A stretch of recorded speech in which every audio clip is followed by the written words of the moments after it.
మాజీ మంత్రి హరీష్ రావుకు సవాల్ విసిరారు సీఎం రేవంత్ రెడ్డి. 15 ఆగస్టులోగా రుణమాఫీ చేస్తే సిద్దిపేట ఎమ్మెల్యేగా రాజీనామా చేస్తానన్న హరీష్ రావు సిద్ధమా అంటూ ఛాలెంజ్ చేశారు. చీము నెత్తురు ఉంటే రాజీనామా చేయాలంటూ సవాల్ చేశారు ఆయన. నేను సూటిగా సవాలు విసురుతున్నా.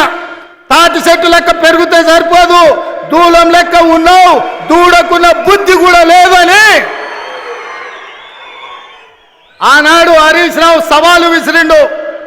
మీరు రైతు రుణమాఫీ చెయ్యండి, నేను సిద్దిపేట ఎమ్మెల్యేకు రాజీనామా చేస్తా, మళ్ళా ఎన్నికల్లో పోటీ చెయ్యనని.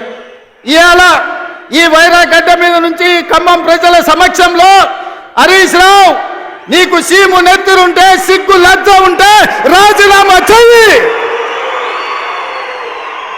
నువ్వు కూడా నీ మామలకనే సిగ్గు లేనోనివైతే ఏట్ల దుంకి సావు అని చెప్పి నేను ఈ సందర్భంగా చెప్పదలుచుకున్నా.